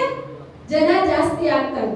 ಆದ್ರೆ ಇದ್ರಲ್ಲಿ ಅಜ್ಜಿ ಕಣ್ಣು ಕಾಣಿಸಲ್ಲ ಅಂತ ಹೇಳ್ಬಿಟ್ಟು ನೀರನ್ನ ಹಾಕಿ ಕೊಡೋದು, ಇದನ್ನ ಯಾರು ನೋಡ್ತಾರೋ ಇಲ್ವೋ ದೇವ್ರ ಕಣ್ಣಲ್ಲಿ ನೋಡ್ತಾನೆ ಇರುತ್ತೆ. ನೀವು ಏನಾದ್ರೂ ತಿಳ್ಕೊಳ್ಳಿ, ಹೋದ್ ವರ್ಷ ಡಿಸೆಂಬರ್ ಅಲ್ಲಿ ಇಲ್ಲ ಜಾನ್ವರಿ, ಈ ವರ್ಷ ಜಾನ್ವರಿನಲ್ಲಿ ಆ ಅಮ್ಮ ತೀರ್ಕೊಂಡ್ರು. ಅವ್ರ ಅತ್ತೆಗ್ ಮಾಡಿದ ಸ್ಥಿತಿಗಿಂತ ಕಠಿಣವಾದ ಸ್ಥಿತಿ ಆ ಅಮ್ಮದು. ಅಷ್ಟು ಮಕ್ಕಳಿದ್ರು ಕೊನೆಯಲ್ಲಿ ಯಾರು ನೋಡೋಕಿಲ್ಲ. ಆ ಕೋಣೆಯಲ್ಲಿ ಆ ಅಜ್ಜಿ ಒಂದೇ. ಯೋಚನೆ ಮಾಡಿ ನೋಡಿ ಹೆಂಗಿರುತ್ತೆ ಅಂತ ಹೇಳಿ. ಎಷ್ಟು 8-10 ಮಕ್ಕಳನ್ನ ಹೆತ್ತು ಸಾಯೋವಾಗ ಯಾರಿದ್ರು? ಒಬ್ರೇ. ಪ್ರಾಣ ಹೋಗೋವಾಗ್ಲೂ ಹತ್ರ ಒಬ್ರು ಇರಲ್ಲ. ಇಂಥ ಸ್ಥಿತಿ ನಮಗ್ ಬೇಡ. ದೇವರು ಕೊಟ್ಟಿರೋ ಮಕ್ಕಳು, ದೇವರು ಕೊಟ್ಟಿರೋ ಕುಟುಂಬ ಎಲ್ಲಾನು ನಮ್ಗೆ ಶ್ರೇಷ್ಠವಾದದ್ದು. ಇದರಲ್ಲಿ ಅವ್ರ ಪಾಲಿಗಿಂತ ಸ್ತ್ರೀಯರಾದ ನಿಮ್ಮ ಪಾಲು ತುಂಬಾ ಶ್ರೇಷ್ಠ. ಒಂದು ಸ್ತ್ರೀ ನೆನೆಸಿದ್ರೆ ಒಂದು ಕುಟುಂಬನ ಕಟ್ಟಬಹುದು. ಅದಕ್ಕೆ ಹೇಳೋದು ನಿಮ್ಗೆ ಪ್ರಾವರ್ಬ್ಸ್ ನ ಓದಿ. ಇಲ್ಲಿ ಹೇಳ್ತಾ ಇದೆ, ಬುದ್ಧಿಯುಳ್ಳ ಸ್ತ್ರೀ ತನ್ನ வீட்டை ಕಟ್ಟಿಕೊಳ್ಳೋಳು, ಬುದ್ಧಿ ಇಲ್ಲದೆ ಇರೋಳು ಯಾವ್ದ್ರಿಂದ ಹೊಡೆದಾಗ್ತಾಳೆ? ತನ್ನ ಕೈಯಿಂದ. ಅವಾಗ ಒಡೆಯೋಕ್ಕೂ ನಿಮ್ಮಿಂದ ಸಾಧ್ಯ, ಕಟ್ಟೋಕ್ಕೂ ಸಾಧ್ಯ. ಆದ್ರೆ ನಾವು ಒಡೆಯೋ ಸ್ಥಿತಿನಲ್ಲಿ ಇರಬಾರ್ದು. ಒಡೆದು ಹೋಗ್ತಾ ಇದೆ ಅಂತ ಗೊತ್ತಿದ್ರು ನಿಮ್ ಪ್ರಾಣನಾದ್ರೂ ಕೊಟ್ಟಿ ಅದನ್ನ ಹಂಗೆ ಕಾಪಾಡ್ಕೊಂಡ್ ಬಿಡ್ಬೇಕು. ಒಡೆದೋಯ್ತು ಅಂದ್ರೆ ಸೇರಕ್ ಕಷ್ಟ. ಆದ್ರೆ ಆ ಒಡೆದೋಗೋ ಸ್ಥಿತಿನಲ್ಲಿ ಇರೋವಾಗ್ಲೇನೆ ನೀವು ಪ್ರತಿದಿನ ಕೂತು ದೇವರಲ್ಲಿ, ಅಪ್ಪ ನನ್ಗೆ ಆಲೋಚನೆ ಕೊಡು, ನನ್ನ ಮಕ್ಕಳನ್ನ ನಡ್ಸೋಕೆ. ಮಕ್ಕಳು ಈ ಚಿಕ್ಕದ್ರಲ್ಲಿ ಇರೋವಾಗ ನಡ್ಸೋದು ಈಸಿ.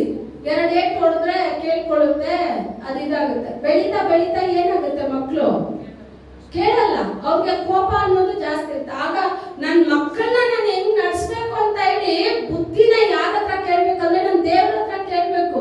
ಅದಕ್ಕೆ ಇವ್ರ ಪಾಲ್ಗಿಂತ ಅವ್ರ ಕೆಲ್ಸಕ್ಕೆ ಹೋಗ್ತಾರೆ, ಅವ್ರಿಗೆ ಅಷ್ಟು ಟೈಮ್ ಇರಲ್ಲ.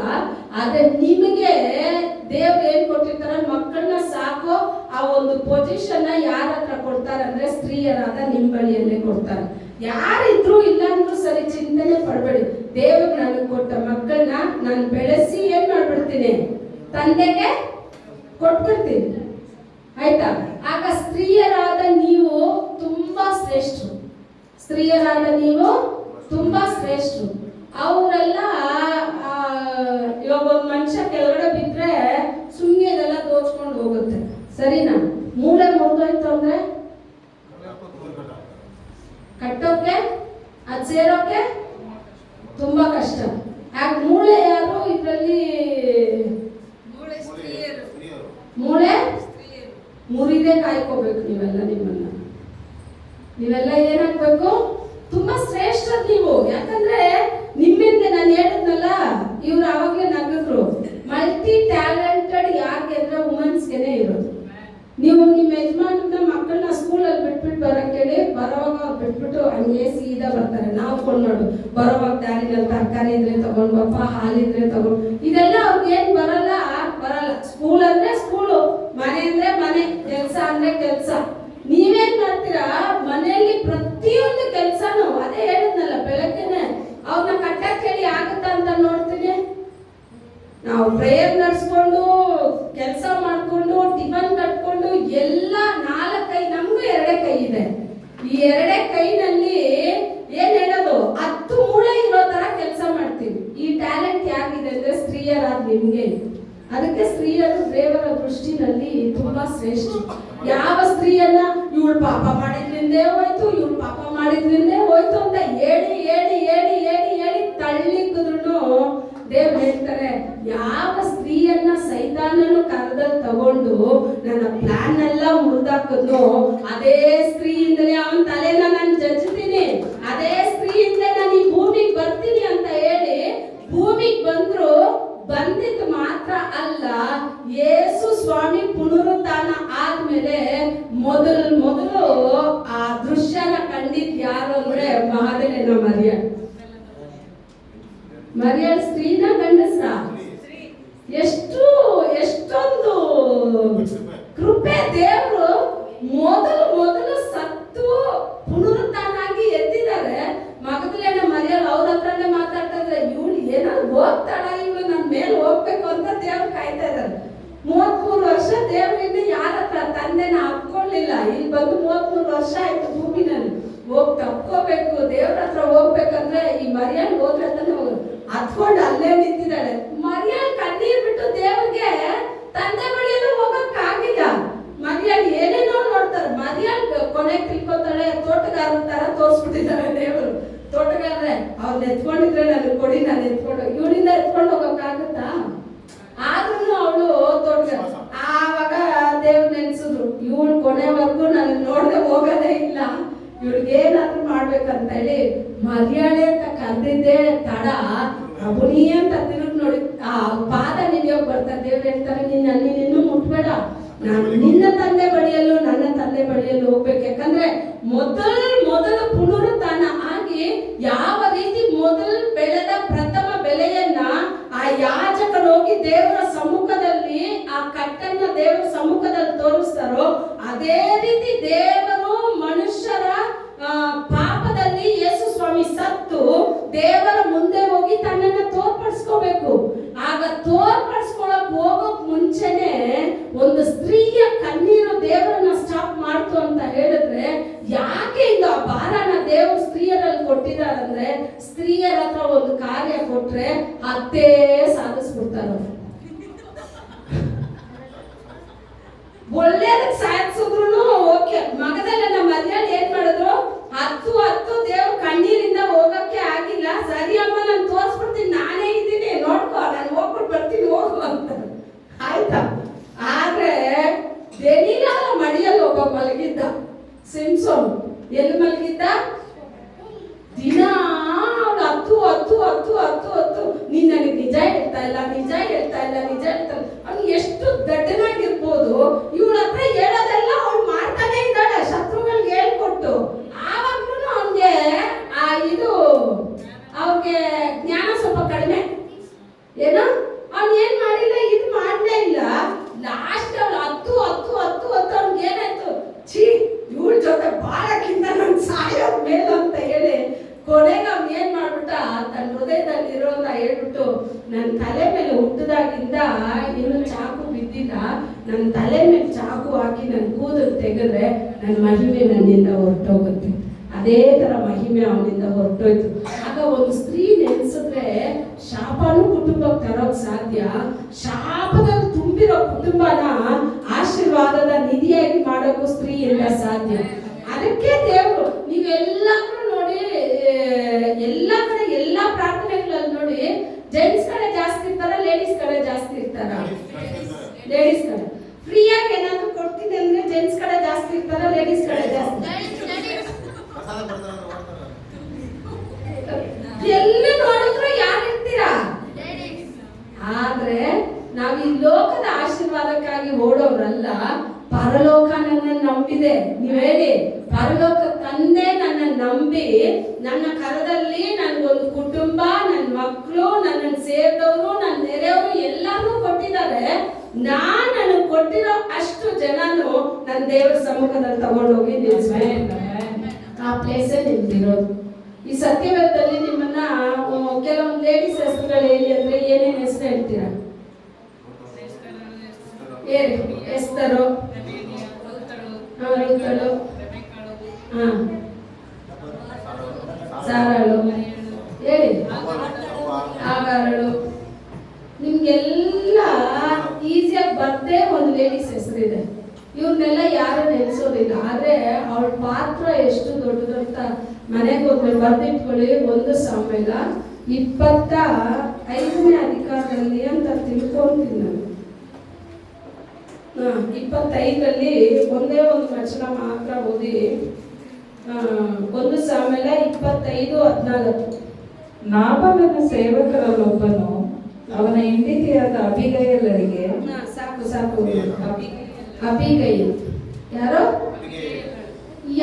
ಅಬಿಗೈಲ್ ಅಂದ್ರೆ ಇವಳೇ ದೊಡ್ಡ ವ್ಯಕ್ತಿ ಅಲ್ಲ. ಆದ್ರೆ ಇವಳು ಯಾರ ಹೆಂಡತಿ ಅಂದ್ರೆ ನಾಬಾಲನ ಹೆಂಡತಿ. ನಾಬಾಲ್ ಯಾರು ಅಂತ ಹೇಳಿದ್ರೆ ದೇಶದಲ್ಲಿ ಒಂದು ದೊಡ್ಡ ವ್ಯಕ್ತಿ. ಆದ್ರೆ 1 ಸಾಮುವೇಲ 25ನೇ ಅಧಿಕಾರ ಪೂರ್ತಿ ಓದಿ. ಅದರಲ್ಲಿ ಇವಾಗ ಓದಿದ ವಚನ 25:14. ಸರಿನಾ? ಈ ಅಬಿಗೈಲ್ ಯಾರು ಅನ್ನೋದನ್ನ ನಿಮ್ಗೆ ನಾನು ಹೇಳ್ತೀನಿ ನೋಡಿ. ಇವಳು ಏನ್ ಮಾಡ್ತಾಳೆ? ಇವಳು ಮನೇಲಿದ್ದಾಳೆ. ಇವಳ ಕಾರ್ಯ ಏನು ಗೊತ್ತಿಲ್ಲ. ಆದ್ರೆ ನಾಬಾಲನ್ ಬಂದ್ಬಿಟ್ಟು ದೇಶದಲ್ಲಿ ಇರೋವಾಗ ಇಲ್ಲ ಕುರಿ ಕೂದಲು ಕಟ್ ಮಾಡಕ್ಕೆಲ್ಲ ಕರ್ಕೊಂಡು ಹೋಗ್ತಾರೆ. ಅವಾಗೆಲ್ಲ ದಾವೀದ್ ಜೊತೆ ಇರೋರೆಲ್ಲ ಅವನಿಗೆ ತುಂಬಾ ಉಪಕಾರ ಮಾಡಿರ್ತಾರೆ. ಈಗ ದಾವೀದ ಸೌಲಿಂದ ಹಟ್ಟಿಸಲ್ಪಟ್ಟು ಓಡ್ ಬಂದಿದ್ದಾನೆ. ಈಗ ಅವ್ನು ಏನ್ ಯೋಚನೆ ಮಾಡ್ತಾನೆ, ಇಷ್ಟು ದೂರ ಬಂದ್ವಿ, ಇಲ್ಲಿ ತಾನೇ ನಾಬಾಲ್ ಇದ್ದಾನೆ, ಹೋಗೇಳು ದಾವೀದನ ಆಳುಗಳನ್ನ ಕಳ್ಸಿದ್ರು ಅಂತ ಹೇಳು, ಅವ್ನು ನಮ್ಗೆ ಏನಾದ್ರೂ ತಿನ್ನೋಕೋ ಇಲ್ಲ ಏನೋ ವ್ಯವಸ್ಥೆ ಮಾಡ್ಕೊಡ್ತಾನೆ ಅಂತ ಕಳಿಸ್ತಾನೆ. ಕಳ್ಸಿದ ತಕ್ಷಣ ನಾಬಾಲ್ ಇವಾಗ ಹೇಳಿ ಕಳಿಸ್ತಾನೆ ಆ ಸೇವಕರ ಹತ್ರ, ದಾವೀದನ್ ಯಾರೋ, ದಾವೀದನ್ನು ನನಗೆ ಗೊತ್ತಿಲ್ಲ, ಇವತ್ತು ಯಜಮಾನೆಲ್ಲ ಬಿಟ್ಟು ಓಡ್ ಬರೋರೆಲ್ಲ ಲೆಕ್ಕಕ್ಕ ಅಂತ ಹೇಳಿ ಬೈದ್ಬಿಟ್ಟು ಏನ್ ಮಾಡ್ತಾನೆ, ಕಳಿಸ್ಬಿಡ್ತಾನೆ. ಈಗ ದಾವೀದನಿಗೆ ಬಂದ ಸಿಟ್ಟು ಈ ಪೂರ್ತಿ ಅಧಿಕಾರದಲ್ಲಿದೆ. ಅಷ್ಟು ಕಾರ್ಯಗಳು ನಾನು ಹೇಳೋ ಕಾರ್ಯ ಅಷ್ಟುನು ಈ 25ನೇ ಅಧಿಕಾರದಲ್ಲಿ. ಇವಾಗ ಅವ್ನಿಗೆ ಏನಾಯ್ತು, ದಾವೀದನ ಆಳುಗಳು ಬಂದ್ಬಿಟ್ಟು ದಾವೀದನ ಹತ್ರ ಹೇಳ್ತಾರೆ, ನಾವು ನಾಬಾಲ್ ಹತ್ರ ಹೋದ್ವಿ, ಅವ್ನು ಈ ತರ ಎಲ್ಲ ಹೇಳ್ದ ಅಂತ ಹೇಳಿದ ತಕ್ಷಣ ದಾವೀದನ್ಗೆ ಎಷ್ಟು ಸಿಟ್ಟು ಬಂತು ಅಂದ್ರೆ ಅವ್ನು ಹೇಳ್ತಾನೆ, ಅವನ ಮನೆಯಲ್ಲಿ ಯಾರು ಜೀವಂತವಾಗಿರ್ಬಾರ್ದು, ಒಂದು ನಾಯಿ ಸಹ ಜೀವಂತವಾಗಿರ್ಬಾರ್ದು, ಎಲ್ಲ ನಿಮ್ ಚಾಕುಗಳನ್ನೆಲ್ಲ ತಗೊಳ್ಳಿ ನಾವು ಹೋಗೋಣ ಅಂತ ಹೇಳಿ ಎಷ್ಟು ಜನ ದಾವೀದನ ಜೊತೆ ಸೇರಿ ಬರ್ತಾರಂದ್ರೆ 400 ಜನ ಸೇರಿ ಬರ್ತಾರೆ. 400 ಜನರಲ್ಲಿ 200 ಜನ ಅರ್ಧ ದಾರಿನಲ್ಲಿ ನಿಲ್ತಾರೆ. 200 ಜನ ಏನ್ ಮಾಡ್ತಾರೆ, ಆ ಮಲಪ್ರದೇಶ ಅಂತಾರೆ, ಏನ್ ಹೇಳೋದು, ಬೆಟ್ಟಗಳಿರೋ ಸ್ಥಳ, ಅಲ್ಲಿಗೆ ದಾವೀದ್ ಹೋಗ್ತಾನೆ. ಎಲ್ಲಿ ಹೋಗೋಕೆ ಇವಾಗ ದಾವೀದ ಪ್ರಯಾಣ ಅಂದ್ರೆ ನಾಬಾಲನ ಮನೆಗೆ ಹೋಗೋಕೆ, ನಾಬಾಲನನ್ನ ಕೊಲ್ಲೋಕೆನೆ ಹೋಗ್ತಾರೆ. ಅದು ಬೇರೆ ಏನಕ್ಕೂ ಹೋಗ್ತಾ ಇಲ್ಲ. ಈಗ ಈ ಸುದ್ದಿ ಯಾರು ತಲುಪುತ್ತೆ, ಒಂದು ಆಳು ಬಂದು ಹೇಳ್ತಾರಲ್ಲ, ನಾಬಾಲನ ಹೆಂಡತಿಯಾದ ಅಬಿಗೈಲ್ ಬಳಿಯಲ್ಲಿ ಹೇಳ್ತಾನೆ, ಈ ತರ ದಾವೀದ ಆಳುಗಳನ್ನ ಕಳಿಸಿದ, ನಮ್ಮ ಯಜಮಾನ್ರು ಈ ತರ ಹೇಳ್ಬಿಟ್ರು, ಈಗ ದಾವೀದ ತುಂಬಾ ಕೋಪದಲ್ಲಿದ್ದಾನೆ, ಏನ್ ನಡೆಯುತ್ತೆ ನೆಕ್ಸ್ಟ್ ಗೊತ್ತಿಲ್ಲ. ಆ ಸ್ತ್ರೀ ನೋಡಿ ಎಷ್ಟು ಜ್ಞಾನವಂತೆ, ಅವ್ಳು ಏನ್ ಮಾಡ್ತಾಳೆ, ದಾವೀದ ಬಂದ್ರೆ ಅವಳು ಚೆನ್ನಾಗಿ ಗೊತ್ತು, ಸಮಸ್ತ ಇಸ್ರಾಯೇಲ್ ಹಾಡು ಆಡಿದೆ, ಸೌಲ್ ಕೊಂದಿದ್ದು 1000, ದಾವೀದು ಕೊಂದಿದ್ದು 10,000. ಆಗ ಅಷ್ಟು ದೊಡ್ಡ ಗೋಲಿಯಾತನನ್ನೇ ಕೊಂದ ದಾವೀದ ಈಗ ಯಾರ ವಿರುದ್ಧವಾಗಿ ಬರ್ತಾ ಇದ್ದಾನೆ, ನನ್ನ ಮನೆಗೆ ವಿರುದ್ಧವಾಗಿ ಬರ್ತಾ ಇದ್ದಾನೆ, ಈಗ ನಾನು ಹೋಗಿ ಏನಾದ್ರೂ ಮಾಡಿ ಅವನ ಕೋಪನ ತಣಿಸ್ಬೇಕು ಅಂತ ಹೇಳಿ ಅವಳು ಏನ್ ಮಾಡ್ತಾಳೆ, ಎಲ್ಲ ಆಹಾರ ಎಲ್ಲ ಸಿದ್ಧತೆ ಮಾಡಿ, ದ್ರಾಕ್ಷಲತೆಯ ಗೊಂಚಲು ಎಲ್ಲ ತೆಗೆದು ಅವಳು ಏನ್ ಮಾಡ್ತಾಳೆ, ಎಲ್ಲ ಒಂದು ಕತ್ತೆ ಮೇಲೆ ಎಲ್ಲ ಹಾಕ್ಬಿಟ್ಟು ಹೇಳ್ತಾರೆ, ಇದನ್ನೆಲ್ಲ ತಗೊಂಡು ಹೋಗಿ ನಾನು ಹಿಂದೆನೆ ಬರ್ತಾ ಇದ್ದೀನಿ ಅಂತ ಹೇಳಿ ಅವಳು ಕತ್ತೆ ಮೇಲೆ ಹತ್ತಿ ದಾವೀದನು ಇವನ್ನ ಕೊಲ್ಲಬೇಕು ಅಂತ ಬರ್ತಾ ಇದ್ದಾರೆ. ಇದ್ದಾನೆ, ಅಬಿಗಾಯಲ್ ಅವ್ಳ ಕೋಪನ ತಣಿಸೋಕೆ ಅಂತ ಬರ್ತಾ ಇದ್ದಾನೆ. ಇಬ್ರು ಇವಾಗ ಸಂಧಿಸೋವಾಗ ಅವಳು ಏನ್ ಮಾಡ್ತಾಳೆ, ಆ ಕತ್ತೆಯಿಂದ ಹಿಡಿದು ಮೊದಲು ಹೋಗಿ ದಾವಿದನ ಪಾದನ ಹಿಡಿತಾಳೆ. ಪಾದನ ಹಿಡಿದಿದ್ದೇ ತಡ ಅವಳು ಹೇಳ್ತಾಳೆ, ಈ ನಮ್ಮನ್ನ ನೆನ್ಸ್ಕೊಳಕ್ ನೀವ್ ಎಷ್ಟೊತ್ತು, ಅವನು ಒಂದು ಹುಚ್ಚ, ಅವಳು ಹೇಳ್ತಾಳೆ, ಅವ್ನ ನಿಮ್ ಬಗ್ಗೆ ನಿಮಗ್ ಗೊತ್ತಿಲ್ವಾ, ಅವ್ನು ಕಠಿಣವಾದ ಮನುಷ್ಯ, ಅವನ್ಗೆ ಸ್ವಲ್ಪ ಮೆಂಟಲು ಇದೆ, ಇಲ್ಲಿದೆ ತಮಿಳಲ್ಲಿದೆ, ಅವನಿಗೊಂದು ಪೈತ್ಯಮೂ ಇருக்கு, ಏನಿದೆ ಸ್ವಲ್ಪ ಹುಚ್ಚತನೂ ಇದೆ. ಅವನ್ನೆಲ್ಲ ನೀವು ನೆನ್ಸ್ಬೇಡಿ, ನೀವು ನನ್ನ ಮೇಲೆ ನನ್ನನ್ನು ನೋಡಿ ಇದನ್ನೆಲ್ಲ ನೀವು ಕ್ಷಮಿಸ್ಬಿಡಿ. ನೋಡಿ ನಿಮ್ ಜೊತೆ ಇರೋ ಅಷ್ಟು ಜನಕ್ಕೆ ಬೇಕಾದ ಎಲ್ಲ ಆಹಾರನ ನಾನು ತಂದಿದ್ದೀನಿ ಅಂತ ಹೇಳಿ ದಾವಿದನ್ ಮುಂದೆ ಹೇಳ್ತಾನೆ. ತಕ್ಷಣನೇ ದಾವಿದ ಹೇಳ್ತಾನೆ, ಇವತ್ತು ನನ್ನನ್ನ ಸಂಧಿಸೋಕೆ ನಿನ್ನನ್ನ ಕಳಿಸಿದ ದೇವರಿಗೆ ಸ್ತೋತ್ರ ಉಂಟಾಗಲಿ. ನೀನು ಮಾತ್ರ ಬಂದು ನನ್ನನ್ನು ಸಂಧಿಸಿಲ್ಲ ಅಂತ ಇದ್ರೆ ಇಷ್ಟೊತ್ತಿಗೆ ನಾಬಾಲನ ಮನೆಯಲ್ಲಿ ಒಂದು ನಾಯಿ ಸಹ ಜೀವಂತವಾಗಿ ಇರ್ತಾ ಇರ್ಲಿಲ್ಲ, ಎಲ್ಲವನ್ನ ನಾನು ಕೊಂದಾಗ್ತಾ ಇದ್ದೆ ಅಂತ. ಆಗ ಕೊಂದಾಕ್ಬೇಕು ಅಂತ ಮನಸ್ಥಿತಿನಲ್ಲಿ ಬಂದ ದಾವೀದನನ್ನ ಒಂದು ಅಬಿಗಾಯಲ್ ಯಾವ ರೀತಿ ಹೋಗಿ ಆ ಕೋಪನ ತಣಿಸಿದ್ಲು, ಆ ರೀತಿನೇ ನೀವು ತಿಳ್ಕೊಳ್ಳಿ. ನಿಮ್ಮ ಕುಟುಂಬ ಮೇಲೆ ಇರೋ ಶಾಪ, ನಿಮ್ಮ ಕುಟುಂಬ ಮೇಲೆ ಇರೋ ಕೋಪ, ನಿಮ್ಮ ಕುಟುಂಬ ಮೇಲೆ ಇರೋ ಎಲ್ಲ ಕಾರ್ಯಗಳನ್ನ ನೀವು ದೇವರ ಸಮ್ಮುಖವನ್ನು ಹೋಗಿ ಗಟ್ಟಿಯಾಗಿ ಇಡೋದಾದ್ರೆ, ನಿಮ್ಮ ಕಣ್ಣೀರನ್ನ ಕೇಳಿ, ನಿಮ್ಮ ಮೊರೆಯನ್ನ ಕೇಳಿ, ದೇವರು ನಮ್ಮ ಇಡೀ ಕುಟುಂಬಕ್ಕೆ ರಕ್ಷಣೆ ಕೊಡೋಕೆ ದೇವರಿಂದ ಸಾಧ್ಯ. ಸ್ತ್ರೀಯರು ಸುಮ್ಮನೆ ಅಲ್ಲ, ದೇವರು ಸೃಷ್ಟಿನಲ್ಲೇ ಹೇಳ್ತಾರೆ, ಮನುಷ್ಯನು ಒಬ್ಬಂಟಿಗನಾಗಿರೋದು ಒಳ್ಳೇದಲ್ಲ ಅಂತ ಹೇಳಿ ಅವ್ನಿಗೆ ಏನ್ ಮಾಡ್ತಾರೆ, ಅದು ಆ ಚಾಪ್ಟರ್ ಅಲ್ಲೇ ನೋಡಿ ಎಷ್ಟು ವಿಶೇಷತೆ ಅಂತ. ಅವನ್ಗೆ ತುಂಬಾ ದೀರ್ಘ ನಿದ್ರೆ. ಹಳೆ ಕಾಲದಲ್ಲೆಲ್ಲ ಯಾರಿಗಾದ್ರೂ ಒಂದು ವ್ಯಕ್ತಿಗೆ ಕಾಲ್ ಮುರಿದ್ರೆ, ಕೈ ಮುರಿದ್ರೆ ಎಲ್ಲ ಆಪರೇಷನ್ ಎಲ್ಲ ಹೊಲಿಗೆ ಎಲ್ಲ ಹಂಗೆ ಆಗ್ತಾ ಇದ್ರಂತೆ. ಆ ಹೊಲಿಗೆ ಹಾಕೋ ಕಷ್ಟದಲ್ಲಿ ಮನುಷ್ಯ ತನ್ನ ಪ್ರಾಣನೇ ಕಳ್ಕೊಂಡ್ ಬಿಡ್ತಾನಂತೆ, ಆ ನೋವಿಗೆ ತಡೀಲಾರ್ದೆ.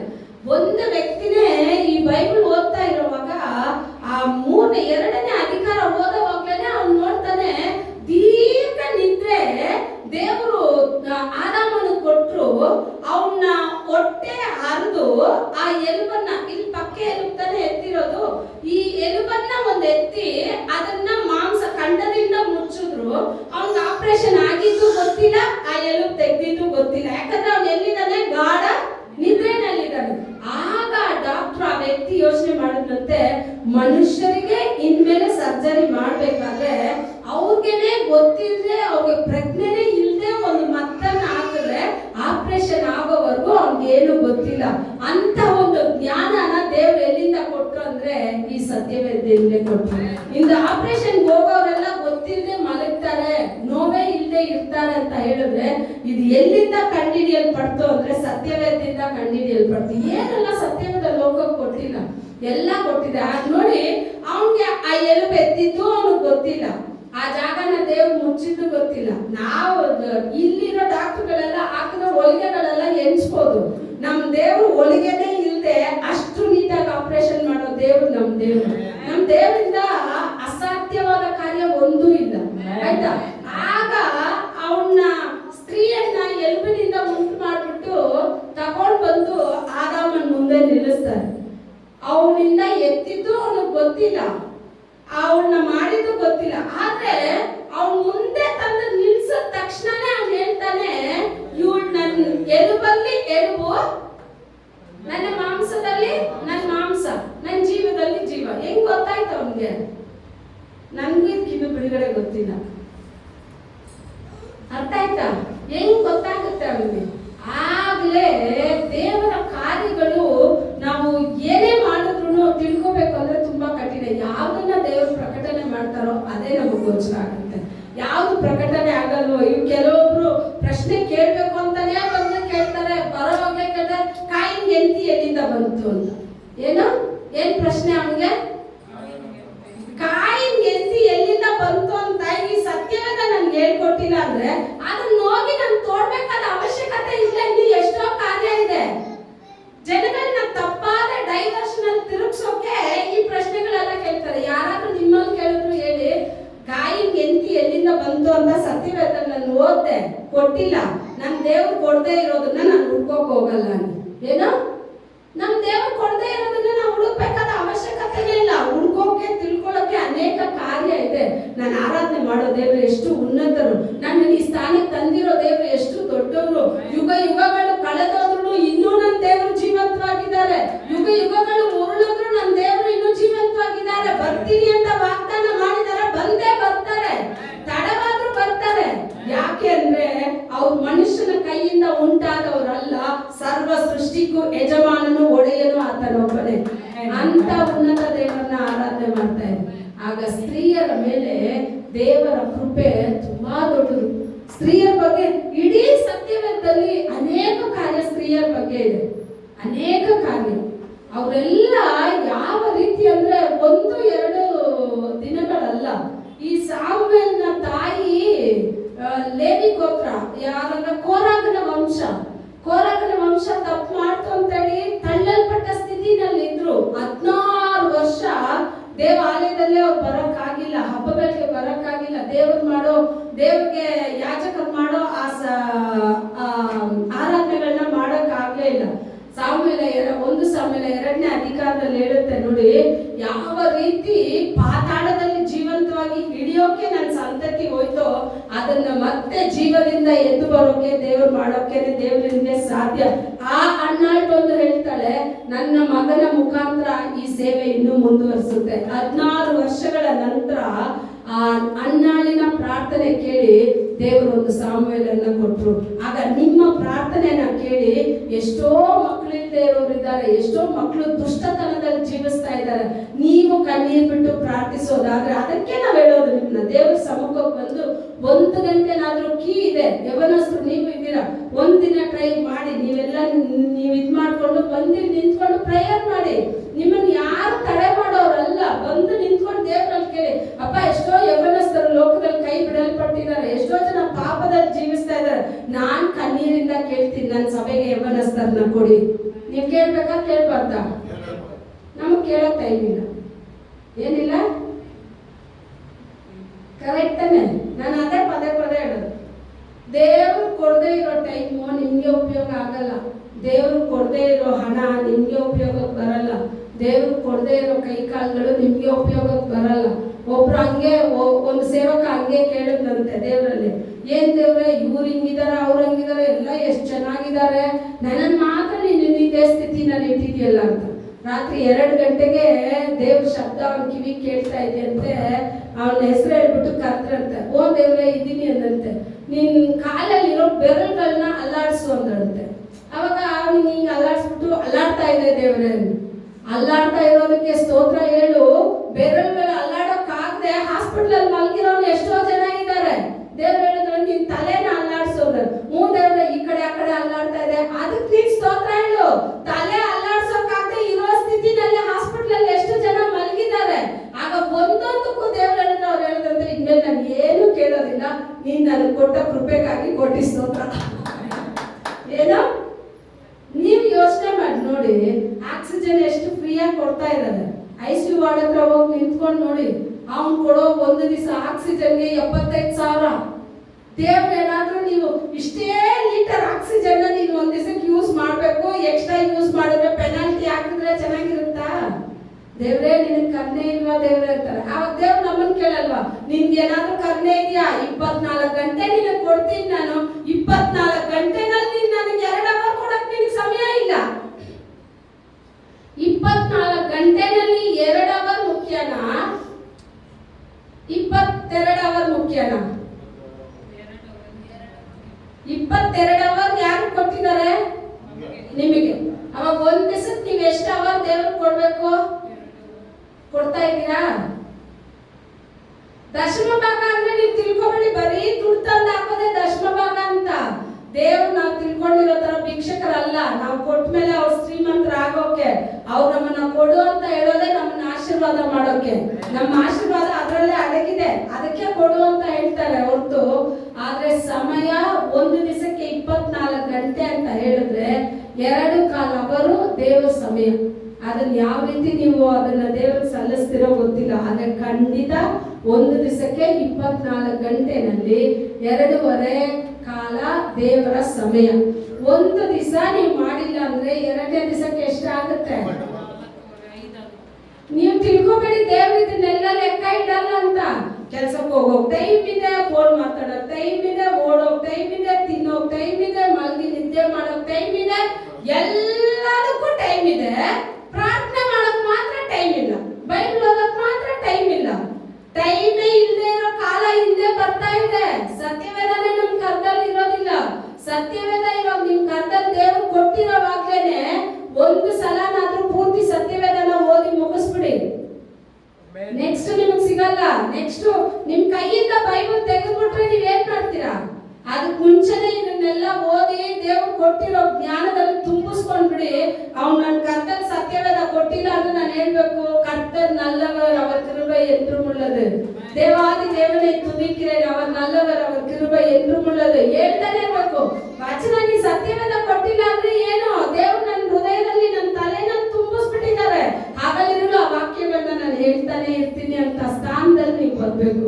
ಸ್ತ್ರೀಯರಾದ ನೀವು ಘನತೆಗೆ ಅರ್ಹರು. ದೇವರು ನಿಮ್ಮನ್ನ ಘನತೆ ಪಡಿಸಿದ್ದಾರೆ.